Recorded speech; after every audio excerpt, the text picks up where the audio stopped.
अस्सलाम वालेकुम students. First year biology new book STPB की हमने स्टार्ट की हुई है और इसके अंदर हम इसका जो पहला चैप्टर है, जो फर्स्ट चैप्टर है बायोलॉजिकल मॉलिक्यूल्स, उसके काफ़ी टॉपिक्स हम कवर कर चुके हैं।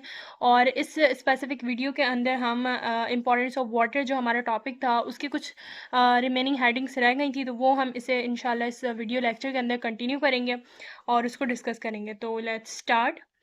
तो यहाँ तक हमने पढ़ लिया था, लाइक कोहेजन और एडिशन तक लास्ट वीडियो के अंदर हमने पढ़ लिया था। आज से जो यानी इस वीडियो लेक्चर के अंदर जो हम स्टार्ट करेंगे टॉपिक या हेडिंग, वो है हाई स्पेसिफिक हीट। वाटर के पास स्पेसिफिक हीट की बात हो रही है, ठीक है। अब स्पेसिफिक हीट पहले हमें समझना है। हाई तो आपको पता चल गया इसका एडजेक्टिव है, यानी कितनी ज़्यादा या कितनी कम।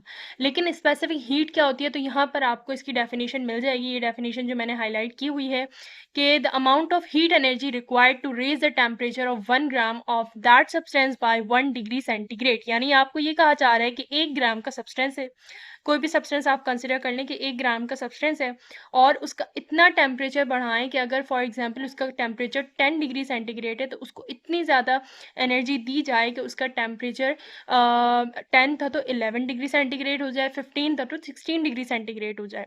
यानी वो अमाउंट ऑफ एनर्जी जो किसी भी सब्सटेंट यानी किसी भी 1 ग्राम के सब्सटेंस को के बढ़ाने के लिए, यानी उसको इतनी एनर्जी दी जाए, इतनी ज़्यादा हीट दी जाए कि उसका जो टेम्परेचर है वो 1 डिग्री सेंटीग्रेड बढ़ जाए, तो उसे हम कहते हैं स्पेसिफिक हीट। तो जो वाटर के पास जो स्पेसिफिक हीट है वो हाई होती है, यानी वाटर के पास बहुत ज़्यादा अमाउंट जब वाटर को दिया जाएगा तब वाटर क्या करेगा, अपना 1 डिग्री सेंटीग्रेड बढ़ाएगा। यानी अगर उसका फॉर एग्जांपल 15 डिग्री सेंटीग्रेड है वाटर का अभी टेम्परेचर, तो हम इतनी ज़्यादा यानी बहुत ज़्यादा अमाउंट ऑफ एनर्जी दी जाएगी, काफ़ी ज़्यादा अमाउंट ऑफ एनर्जी देनी पड़ेगी ताकि वाटर अपना 1 डिग्री सेंटीग्रेड बढ़ाए। और ये बहुत ज़्यादा इंपॉर्टेंट है, यानी this is one of the most important property of water.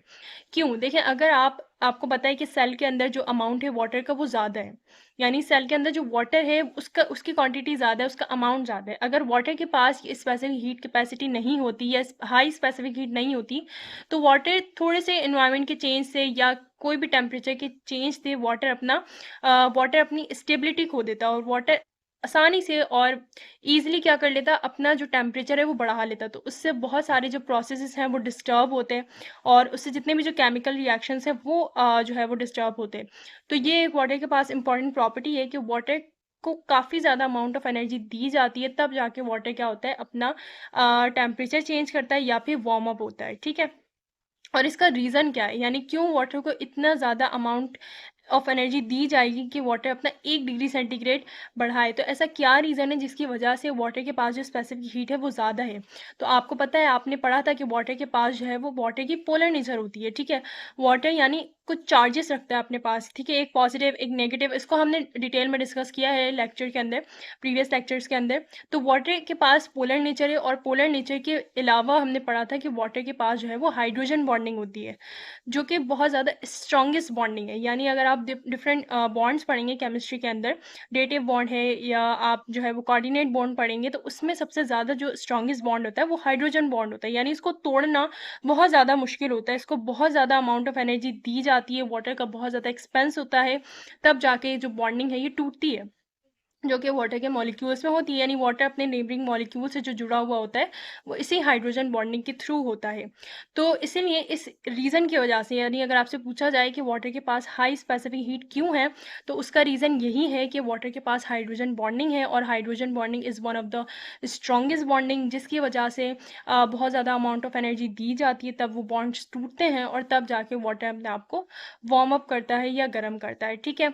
उसके अलावा ये जो प्रॉपर्टी है ये हेल्प करती है टेम्परेचर स्टेबलाइज़र के तौर पे। यानी आपको पता है कि हमारा जो सेल है उसमें वाटर बहुत ज़्यादा है, ठीक है, वाटर की क्वांटिटी बहुत ज़्यादा है। अब वाटर का क्वांटिटी अगर इतनी ज़्यादा है, और अगर वाटर के पास कुछ इतनी अच्छी प्रॉपर्टीज़ ना होती स्पेसिफिक हीट वाली, ये दूसरी भी प्रॉपर्टीज़ पढ़ेंगे, तो हमारा ईजिली जो केमिकल रिएक्शंस हैं वो डिस्टर्ब हो जाते, ठीक है। आसानी से हमारे जो प्रोसेस हो रहे हैं वो डिस्टर्ब होते, क्योंकि टेम्परेचर इतनी जल्दी से रेज हो जाता कि फिर बॉडी को टाइम ही नहीं मिलता कि वो स्टेबलाइज कर सके। अगर इन्वायरमेंट में चेंज आ रहा है, फॉर एग्जांपल आप देख रहे होते हैं जून जुलाई में या मानसून का जो सीज़न होता है, उसमें जो टेम्परेचर है वो बहुत ज़्यादा हो जाता है, लेकिन हमारी बॉडी फिर भी स्टेबलाइज रहती है, हमारे जो केमिकल रिएक्शन है वो स्टिल हो रहे होते हैं। क्यों? इसी वजह से कि जो हमारे अंदर जो कंटेंट है वाटर का वो बहुत ज़्यादा है, और इतनी ज़्यादा अमाउंट ऑफ एनर्जी दी जाएगी तब जाके वाटर अपना 1 डिग्री सेंटीग्रेड बढ़ाएगा, वरना तो अगर इसी तरह होता कि अगर एनवायरनमेंट का टेम्परेचर थोड़ा-सा गिर रहा है, थोड़ा-सा चेंज हुआ है, तो बॉडी का भी टेम्परेचर अचानक से चेंज होता और वाटर जो है वो ईज़िली या तो एवापोरेट हो रहा होता या फिर वो बहुत जल्दी से क्या होता गर्म हो जाता। बहुत जल्दी से वो हीट जो है वो उसको मतलब इतनी ज़्यादा उसकी जो टेम्परेचर है वो बढ़ जाता है, जिसकी वजह से जो केमिकल्स चल रहे हैं या जो केमिकल रिएक्शंस हो रहे हैं वो बहुत ज़्यादा प्रॉब्लमेटिक हो जाते हैं और हमारे जो नॉर्मल फंक्शन हम कर रहे हैं वो भी मुश्किल हो जाता है। तो इसीलिए ये वाटर की एक one of the most important property है, जिसे हम हाई स्पेसिफिक हीट कहते हैं, या स्पेसिफिक हीट अगर पूछा जाए तो वाटर की हाई होती है। ठीक है, ये सारा हमने यहाँ तक पढ़ लिया है। अब जो नेक्स्ट हमारे पास प्रॉपर्टी है वाटर की वो है हीट ऑफ वेपराइजेशन या हाई हीट ऑफ वेपराइजेशन। जिस तरह हाई स्पेसिफिक हीट पड़ा या स्पेसिफिक हीट पड़ा, सिमिलरली ये भी एक आपके पास वाटर की प्रॉपर्टी है जिसे हम कहते हैं हीट ऑफ वेपराइजेशन। अब हीट ऑफ वेपराइजेशन क्या होता है? तो देखिए, जो ऊपर हमने स्पेसिफिक हीट की डेफिनेशन पढ़ी वो तो सिंपल थी कि वो अमाउंट ऑफ एनर्जी जो किसी भी मास का जो टेम्परेचर है वो 1 डिग्री टेम्परेचर बढ़ाने के लिए जो एनर्जी दी जाए उसे हम कहते हैं स्पेसिफिक हीट। अब हीट ऑफ वेपराइजेशन क्या होती है? वो अमाउंट ऑफ हीट या वो हीट जब किसी भी लिक्विड के स्टेट को चेंज करने के लिए दी जाए। यानी अगर कोई लिक्विड है तो उसको वेपर में कन्वर्ट करने के लिए जो एनर्जी दी जाती है, जो अमाउंट ऑफ एनर्जी दिया जाता है, उसे हम कहते हैं हीट ऑफ वेपराइजेशन। ठीक है, क्या होती है हीट ऑफ वेपराइजेशन? वो अमाउंट ऑफ हीट, वो अमाउंट ऑफ एनर्जी जो किसी भी लिक्विड को वेपर में कन्वर्ट करने के लिए दी जाए वो कहलाती है हाई या हीट ऑफ वेपराइजेशन। और वाटर के पास जो है वो हीट ऑफ वेपराइजेशन हाई होती है, ग्रेटर अमाउंट में होती है, ठीक है, ज़्यादा होती है। अब इसके भी आपके पास जो है वो इसके भी कुछ ना कुछ फ़ायदे हैं। देखिए, अगर बहुत ज़्यादा आपको हीट मिल रही होती, ठीक है, आपकी बॉडी को बहुत ज़्यादा हीट मिल रही होती तो ईज़िली क्या होता कि वाटर एवोपरेट हो जाता, वाटर उड़ जाता और फिर जो डिस्टर्ब होती वो आपकी नॉर्मल लाइफ है, ठीक है, आपके जो केमिकल रिएक्शंस हैं वही अगेन आपके प्रोसेसेस डिस्टर्ब होते हैं। तो जो हीट ऑफ वेपराइजेशन है वो बहुत ज़्यादा है, यानी नेचुरली अल्लाह ताला ने इसको इस तरह रखा है कि इस तरह नहीं होता कि बॉडी में अगर कोई चीज़ कंटेंट ज़्यादा है तो उसके लिए ख़तरा है, नहीं। अब हमें क्या है, हमें कि अगर कोई चीज़ अमाउंट ज़्यादा है, यानी फॉर एग्जांपल वाटर का अमाउंट ज़्यादा है, तो उसके भी फ़ायदे हैं, उसकी इतनी अच्छी अच्छी इंपॉर्टेंट प्रॉपर्टीज़ हैं जिसकी वजह से हम स्टेबल खड़े हैं आज। तो जितना ज़्यादा हीट ऑफ वेपराइजेशन होगी उतने ज़्यादा जो चांसेस होते हैं स्टेबिलिटी के वो बढ़ते हैं। यानी हीट ऑफ वेपराइजेशन का मतलब क्या है? यहाँ पे हमें बात लिखी हुई है कि ये डायरेक्टली प्रोपोर्शनल है, कि देखिए अगर आपके पास हीट ऑफ वेपराइजेशन है तो वो जितनी ज़्यादा हीट ऑफ वेपराइजेशन होगी उतनी ही ज़्यादा चांसेस होंगे स्टेबिलिटी के। यानी अगर ईजिली आपको कहा जाता है कि भाई हीट ऑफ वेपराइजेशन बहुत कम है, कि जल्दी से जो वाटर है वो वेपर में कन्वर्ट हो जाएगा, तो बहुत ज़्यादा मुश्किल हो जाता, लाइफ बिल्कुल ही मुश्किल हो जाती, प्रॉब्लमेटिक हो जाती कि थोड़ा सा आपका एनवायरनमेंट चेंज हुआ है, कोई किसी वजह से आपकी बॉडी का टेम्परेचर चेंज हुआ है, तो आप इजीली जो वाटर होता है आपके क्या कहते हैं बॉडी के अंदर, वो in the form of sweat या किसी और तरीके से जो है वो बॉडी से बाहर हो जाता है, ठीक है। तो इस तरीके से फिर आपके जो नॉर्मल फंक्शंस हैं वो भी नहीं हो पाते। लेकिन क्योंकि वाटर की जो हीट ऑफ वेपराइजेशन है वो ज़्यादा है, तो इस वजह से आपकी जो स्टेबिलिटी होती है बॉडी के अंदर या सेल्स के अंदर वो बढ़ जाती है। ठीक है, अब यहाँ पे ये लिखा हुआ है कि वाटर के पास कितनी जो है वो हीट ऑफ वेपराइजेशन होती है। तो वाटर के पास जो है ये अमाउंट आपने याद रखना है कि वाटर की जो हीट ऑफ वेपराइजेशन होती है वो 574 किलो कैलोरीज पर किलोग्राम होती है। ये आपने याद रखनी है वैल्यू, ये पूछी जाती है एमकैट के अकॉर्डिंगली भी और बोर्ड्स में जो एमसीक्यूज आते हैं उसमें भी। तो वाटर की जो हीट ऑफ वेपराइजेशन है वो 574 किलो कैलोरीज पर किलोग्राम है, ठीक है। उसके अलावा यहाँ पे लिखा हुआ है कि वाटर जो है उसको बहुत ज़्यादा हीट चाहिए होती है कि वो लिक्विड से वेपर्स में कन्वर्ट हो। वही बात जो अभी मैंने पूरी आपको एक्सप्लेन की है कि बहुत ज़्यादा अमाउंट ऑफ हीट देनी पड़ती है तभी जाके जो है वो वाटर या कोई भी लिक्विड जो है वो वेपर में कन्वर्ट होता है, स्पेशली हम वाटर की बात कर रहे हैं। उसके अलावा ये जो हीट ऑफ वेपराइजेशन है या हाई हीट ऑफ वेपराइजेशन ये वाटर के अंदर जो पाई जाती है, ये बहुत इंपॉर्टेंट रोल प्ले करती है थर्मो रेगुलेशन में। अब थर्मो रेगुलेशन क्या होता है? ये एक ऐसा प्रोसेस होता है, एक ऐसा सिस्टम होता है जो टेम्परेचर को रेगुलेट कर रहा होता है। थर्मो के मीन्स यहाँ पे होता है टेम्परेचर से, ठीक है। यहाँ पे जो थर्म का वर्ड यूज़ किया गया है that is basically representing the temperature, ठीक है। तो ये टेम्परेचर को रेगुलेट कर रहा होता है, हमारी बॉडी में सिस्टम जो होता है जिसको हम थर्मो रेगुलेशन कहते हैं। तो ये वाटर जो है वो इसको रेगुलेट कर रहा होता है, देख रहा होता है कि कहाँ पे बहुत ज़्यादा अमाउंट ऑफ एनर्जी है और कहाँ पे जो है वो बहुत कम अमाउंट ऑफ एनर्जी है। इस चीज़ को रेगुलेशन में ये हेल्प करती है हीट ऑफ वेपराइजेशन, यानी ये देखती है कि कहीं पे अगर बहुत ज़्यादा टेम्परेचर है तब भी वाटर स्टेबल रहता है। क्यों रहता है? क्योंकि वाटर को जो जितनी चाहिए ना उसका अमाउंट तो इतना है, यानी बहुत ज़्यादा अमाउंट है, यानी 574 किलो कैलोरीज पर किलोग्राम बहुत ज़्यादा हाई अमाउंट में होती है। बहुत ज़्यादा अमाउंट में जो हीट है वो देनी पड़ती है, तभी जाके वाटर क्या करता है, अपना वेपर में कन्वर्ट होता है। ठीक है।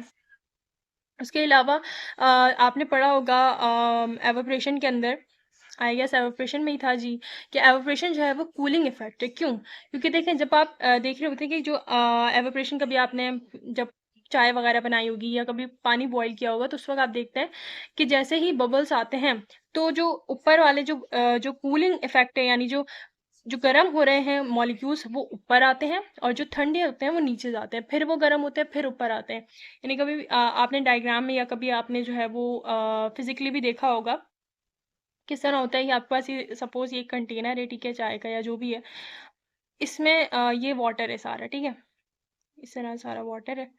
और यहाँ पे हो रहा क्या होता है कि यहाँ पे जो मॉलिक्यूल्स हैं, या यहाँ पे जो मॉलिक्यूल्स हैं, सॉरी, यहाँ पे जो मॉलिक्यूल्स होते हैं वो गर्म होते जाते हैं और ये जाते हैं ऊपर, और जो ऊपर हैं वो जो इस वक्त ठंडे होते हैं वो दोबारा जाते हैं नीचे। तो इस तरह ये कूलिंग इफेक्ट आ रहा होता है, यानी नीचे जो मॉलिक्यूल्स होते हैं वो ठंडे होते हैं, जब बाद में जैसे ही ये गर्म हो जाते हैं फिर वापस ये ऊपर जाते हैं। तो इस तरह ये प्रोसेस पूरा चल रहा होता है, तो इसीलिए हम इसको कूलिंग इफेक्ट का भी नाम देते हैं। जब भी एवपोरेशन हो रही होती है ट्रांसपिरेशन के दौरान या प्रेस्पिरेशन के दौरान, पर्सपिरेशन के दौरान, ये बेसिकली स्वेटिंग को कहते हैं। तो इसमें हमेशा कूलिंग इफेक्ट आ रहा होता है, क्योंकि जो मॉलिक्यूल्स गर्म होते हैं वो लीव कर जाते हैं सरफेस से, और जो कूल वाले होते हैं, जो ठंडे वाले होते हैं, वो नीचे चले जाते हैं। So this is how water जो है वो, उसके पास ये प्रॉपर्टी होती है जिसे हम कहते हैं हीट ऑफ वेपराइजेशन, और वाटर के पास जो है वो ज़्यादा होती है जिसे हम कहते हैं हाई हीट ऑफ वेपराइजेशन। अब यहाँ पे जो है ये डायग्राम दिखाई गई है वेपराइजेशन की बेसिकली। तो ये एक नॉन पोलर सॉल्यूट मॉलिक्यूल दिखाया गया है, ठीक है। इस पूरे को वाटर ने जो है वो क्या किया हुआ है, सराउंड किया हुआ है। ये वाटर के मॉलिक्यूल्स आपको नज़र आ रही है, ऑक्सीजन है, ये दोनों हाइड्रोजन है। तो इस पूरे नॉन पोलर जो सॉल्यूट मॉलिक्यूल है इसको सराउंड किया हुआ है वाटर ने। अब क्योंकि जाहिर सी बात है, जब इतनी ज़्यादा हाई अमाउंट ऑफ हीट है, हीट देनी पड़ती है वेपर में कन्वर्ट करने के लिए, तो कोई भी जो सॉल्यूट होगा ना उसको भी प्रॉब्लम नहीं होगी। यानी अगर कोई सपोज करें कि कोई और सब्सटेंस है जो वाटर के साथ है, और ऐसा होता कि अगर थोड़ा सा भी टेम्परेचर बढ़ जाता तो होता क्या कि वाटर के साथ साथ कुछ जो सब्सटेंसेस है वो भी बाहर चले जाते हैं। लेकिन क्योंकि हीट ऑफ वेपराइजेशन ज़्यादा है, सो इस वजह से जो मॉलिक्यूल्स होते हैं, दूसरे मॉलिक्यूल्स, वो भी स्टेबल रहते हैं। Okay, so next property of water is hydrophobic exclusion. तो पहले तो इस वर्ड को हम समझते हैं कि हाइड्रोफोबिक का मतलब क्या होता है। तो देखें, हाइड्रो का वर्ड जो है वो वाटर से निकला है। हाइड्रो मीन्स वाटर होता है, और फोबिक मीन्स होता है हेट करना या फिर फेयरिंग, हेटिंग होता है या फिर फेयरिंग, यानी ऐसा कोई भी सब्सटेंस जो वाटर को हेट करे या वाटर से फेयर करे, यानी वाटर से हमेशा दूर ही रहना चाहता है। और एक और हमारे पास टर्म होती है जिसे हम कहते हैं हाइड्रोफिलिक। तो हाइड्रोफिलिक में जो फिलिक का वर्ड होता है उसका मीन्स होता है लविंग, या फिर जो है वो उसके पास जाना, ठीक है। तो फिलिक अलग होता है, फोबिक अलग होता है। यहाँ पे वाटर फेयरिंग की जो कॉन्सेप्ट है उसकी बात हो रही है, ठीक है। तो हाइड्रोफोबिक एक्सक्लूजन की जो डेफिनेशन है वो फर्स्ट लाइन में दी गई है कि it is the tendency of water to coalesce oil drop into large droplet. तो ये वाटर की एबिलिटी होती है, टेंडेंसी होती है कि क्या करता है कि जो ऑयल बेसिकली लिपिड्स होते हैं, तो लिपिड्स को या ऑयल्स को जो है वो एक साथ कलेक्ट कर लेता है और उसको एक लार्ज ड्रॉपलेट में बना देता है, यानी एक लार्ज ड्रॉपलेट में सेपरेट कर लेता है, लार्ज ड्रॉपलेट में या ड्रॉप में उसको सेपरेट कर लेता है। यानी वाटर से हमेशा जो ऑयल का ड्रॉप है या जो ऑयल है वो सेपरेट हो जाता है। क्यों? क्योंकि लिपिड है, और lipid is one of the most common example of hydrophobic exclusion या हाइड्रोफोबिक आपके पास सब्सटेंस। तो वाटर हमेशा जो लिपिड्स के मॉलिक्यूल्स होते हैं या फिर जो ऑयल होते हैं उनसे उनको हमेशा सेपरेट ही रखता है, क्योंकि जो ये जो सब्सटेंसेस हैं हाइड्रोफोबिक सब्सटेंसेस जिसमें ऑयल आता है या लिपिड आता है, ये हमेशा वाटर से दूर ही रहते हैं। तो होता क्या है, यहाँ पे मैंने एग्जाम्पल के तौर पे एक कंटेनर बनाया, और उस कंटेनर में जो ये ब्लू कलर से आपको नज़र आ रहे हैं ये वाटर के मॉलिक्यूल्स हैं, और जो रेड कलर से नज़र आ रही हैं ये ऑयल के ड्रॉपलेट्स हैं। तो जब भी आप देखते हैं कि किसी भी कंटेनर में, जार में, बाउल में आप जब वाटर और ऑयल को साथ मिलाते हैं तो वो कंबाइन नहीं होते हैं, वो हमेशा सेपरेट रहते हैं। तो इनिशियली होता क्या है कि ऑयल के ड्रॉपलेट्स जाते हैं, वाटर के अंदर ही जाते हैं और वाटर के साथ ही सराउंड करते हैं इनिशियली। यानी वाटर पूरे उस मॉलिक्यूल के सराउंड आ जाता है, उसके आस-पास आ जाता है और उस वक़्त उनका जो सरफेस एरिया होता है वो ज़्यादा होता है, क्योंकि पूरी सरफेस पे जो वाटर के मॉलिक्यूल्स हैं वो होते हैं। लेकिन बाद में क्या होता है कि बाद में क्योंकि ये लिपिड हैं, क्योंकि ये ऑयल्स हैं, तो ये हाइड्रोफोबिक हैं, यानी ये वाटर को हेट करते हैं, वाटर से डरते हैं, तो ये एक साथ यानी ये सारे मॉलिक्यूल्स एक साथ हो जाते हैं और वाटर के मॉलिक्यूल से वाटर की आपको पता है कि वाटर के पास हाइड्रोजन बॉन्डिंग होती है, तो वाटर की जो हाइड्रोजन बॉन्डिंग होती है उसे तोड़ देते हैं, इतने ज़्यादा वो स्ट्रॉन्ग होते हैं कि उसे तोड़ देते हैं लिपिड्स के मॉलिक्यूल्स या ऑयल्स के मॉलिक्यूल्स और फिर जो है ये अपने ही जैसे मॉलिक्यूल्स के साथ यानी ऑयल ऑयल के ड्रॉपलेट के साथ जो है वो कलेक्ट हो जाता है, एक कंबाइन हो जाता है एक ड्रॉपलेट के अंदर और इस तरह जो वाटर के मॉलिक्यूल्स होते हैं उनकी हाइड्रोजन बॉन्डिंग भी टूट जाती है और जो हाइड्रोफोबिक एक्सक्लूजन है वो भी हो जाता है, यानी जो नॉन पोलर मॉलिक्यूल्स हैं, जो लिपिड्स हैं, जो ऑयल्स हैं या जो हाइड्रोफोबिक सब्सटेंसेस हैं वो इस तरह वाटर से एक्सक्लूड हो जाते हैं या वाटर से सेपरेट हो जाते हैं। और इसमें आपको पता है कि जो हाइड्रोजन बॉन्डिंग है वो भी आपको टूटती हुई नज़र आ रही है। उसके अलावा आपने देखा कि न्यू बॉन्ड्स भी बन रहे हैं, यानी लिपिड और लिपिड आपस में बॉन्ड बना रहे हैं एक साथ। इस तरह जो है ये हाइड्रोफोबिक एक्सक्लूजन होता है और इसी को हम हाइड्रोफोबिक एक्सक्लूजन कहते हैं, यानी जो भी हाइड्रोफोबिक सब्सटेंसेस होते हैं, जो भी आपके पास ऑयल्स होते हैं, ये वाटर से हमेशा सेपरेट रहते हैं, वाटर से हमेशा दूर रहते हैं। ठीक है, तो this is how and this is it about hydrophobic exclusion. उसके अलावा एक और बात कि इनका जो सरफेस एरिया था, आपने देखा था कि स्टार्ट में इनिशियली इनका जो सरफेस एरिया था वो ज़्यादा था, क्योंकि वाटर हर तरफ से थे, चारों तरफ से वाटर के मॉलिक्यूल्स से इनको सराउंड किया हुआ था। लेकिन बाद में जब इन्होंने एक साथ जब ये कलेक्ट हो गए लिपिड के मॉलिक्यूल्स या ऑयल के मॉलिक्यूल्स, तो इनका जो सरफेस एरिया है वो कम हो गया, यानी सेंटर में कोई जो वाटर का मॉलिक्यूल है वो हमें नज़र नहीं आ रहे, लेकिन स्टार्ट में हमें नज़र आ रहा था कि जो वाटर का मॉलिक्यूल था वो हर जगह था, चारों तरफ था, यानी लिपिड्स के या ऑयल्स के मॉलिक्यूल्स हैं। लेकिन बाद में ये सेंटर में हमें नज़र नहीं आ रहा, बल्कि इसका जो सरफेस एरिया है वो काफ़ी ज़्यादा कम नज़र आ रहा है। तो दिस इज़ इट, यही आपको जो सारी बात है वो बता दी गई है इस हेडिंग के अंदर, जो भी है इसको आप फर्दर रीड कर लीजिएगा। ठीक है, फिर इंशाल्लाह इसकी जो और एक दो प्रॉपर्टीज़ और रह गई हैं वो इंशाल्लाह नेक्स्ट वीडियो के अंदर कवर करेंगे। जब तक के लिए अपना बहुत सारा ख्याल रखिएगा। Thank you.